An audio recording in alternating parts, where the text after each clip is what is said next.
સુરતમાં cable state બ્રિજને લઈને સાંસદે મનપાને પત્ર લખ્યો છે। સાંસદ મુકેશ દલાલે બ્રિજ પર સેફટી જાળી લગાવવાની માંગ કરી છે।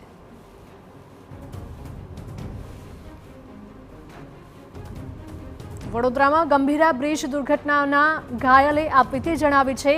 નોકરીથી પરત ફરતા સમયે બન્યા બ્રિજની દુર્ઘટનાનો ભોગ। બ્રિજની નીચે પડ્યા બાદ કોઈ વસ્તુના સહારે તેમણે જીવ બચાવ્યો હતો।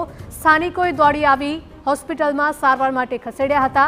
મારી સાથે હતા તે ભાઈની હજુ કોઈ જ ભાળ નથી મળી। તેઓ ક્યાં છે તેવો સવાલ પણ તેઓએ ઉઠાવ્યો। આ દુર્ઘટના મુદ્દે તંત્રની જ જવાબદારી કહી શકાય તેવો આક્ષેપ પણ ઇજાગ્રસ્તે કર્યો છે। તો વડોદરામાં ગંભીરા બ્રિજની જે દુર્ઘટના ઘટી છે તેમાં એક બાદ એક પીડિતોના નિવેદનો પણ સામે આવી રહ્યા છે અને આ દુર્ઘટનાના ઘાયલે પોતાની આપવીતી જણાવી હતી। નોકરીથી પરત ફરતા સમયે તેઓ બ્રિજની દુર્ઘટનાનો ભોગ બન્યા હતા।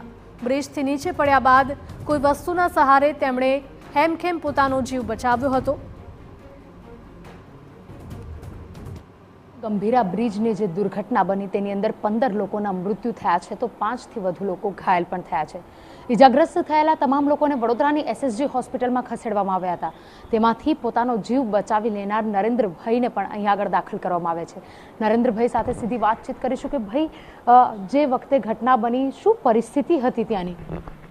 અમે મેડમ નોકરીથી ઘેર જતા હતા બાઇક પર, 2 જણા હતા અમે। તો બ્રિજ ઉપર એ જગ્યા ઉપર જ પહોંચ્યા ને અને બ્રિજ બેસી ગયો નીચે, એટલે ટ્રકો, ગાડીઓ, બાઇક બધું અમે હાથે જ બહી જતું રહ્યું।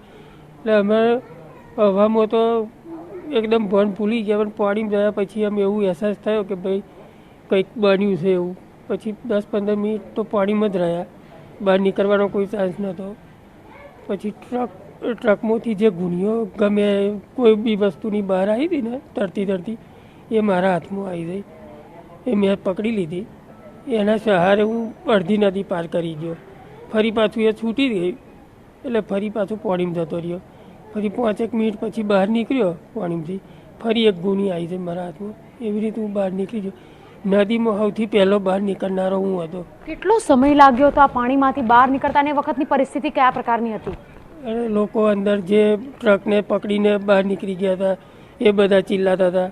હું મારી મહેનત કરી રહ્યો હતો બહાર નીકળવાની, લોકો ઉપરથી કિલકારીઓ કરી રહ્યા હતા। તંત્ર તો પછી આવ્યું હતું। પછી એ ત્યાંના સ્થાનિક લોકો હોય કે નોકરી આવતા હોય એ લોકોએ મને ઊંચકીને બહાર 108 સુધી પહોંચાડ્યો હતો। બિલકુલ। જે સમયે આ ઘટના બની લગભગ કેટલા વાહનો અંદર પડ્યા છે, કેટલા લોકો હશે અંદર?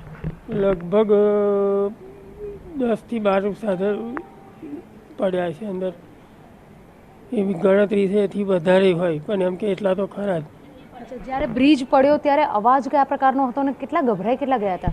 એવું અવાજ બવાજ તો અમે મેડમ જોયે, અમે બાઇક ઉપરથી જે બાઇક મહી જતું રહ્યું ને એટલે પછી હવામાં જ ફરતા થઈ ગયા હતા।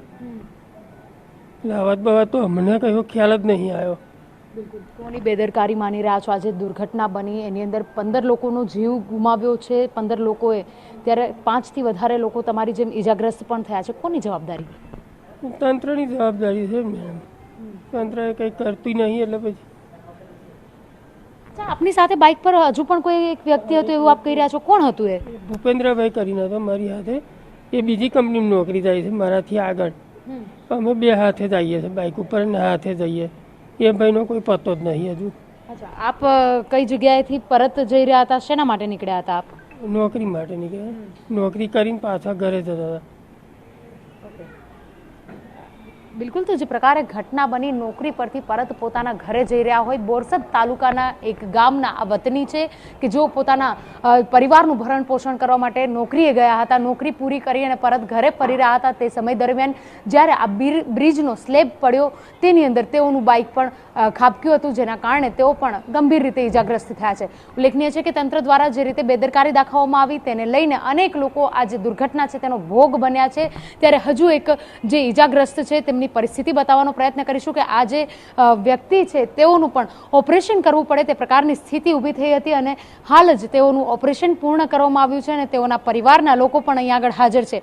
ઉલ્લેખનીય છે કે જે રીતે 5 લોકો ઇજાગ્રસ્ત થયા છે તેમાંથી 5 લોકોને અહીંયા SSG હોસ્પિટલમાં લાવવામાં આવે છે. એક મહિલાને રજા આપવામાં આવી છે તો અન્ય 3 લોકોને દાખલ રાખવામાં આવે છે. 2 જણની સર્જરી કરવામાં આવી છે અને હજુ એટલે કે 3 લોકોની સર્જરી કરી અને ટોટલ 5 લોકો અહીંયા આગળ દાખલ છે. કેમેરા પર્સન રોહિત ગોયલ સાથે અંજલિ ઓઝા, TV9 વડોદરા. બીજી તરફ આ દુર્ઘટનામાં બચી જનાર વ્યક્તિના પરિવારજનોની આંખોમાં આંસુ છે અને ભગવાનનો આભાર માની રહ્યા છે. તો સરકારની સહાય સામે પોતાના વ્યક્તિનો જીવ બચી ગયો તેને મહત્વનું જણાવ્યું. દુર્ઘટના મુદ્દે તંત્રની બેદરકારી પર સવાલ પણ ઉઠાવ્યા. એ તંત્રને એમને એક્શન લેવું પડે ને, જે રોડ ઉપર કાયમ જતા હોય આવતા હોય. તો અમાર તો માણસની કિંમત પૈસાની નહીં. તંત્ર દ્વારા સહાય આપવામાં આવી રહી છે. તંત્ર દ્વારા સહાય તો એ પૈસા તો કાલે વપરાઈ જશે, પછી છોકરા બોકરાનું શું આખી જિંદગી. અમારે તો મહેનત કરવા વાળું જતું રહે તો પછી બીજું કોણ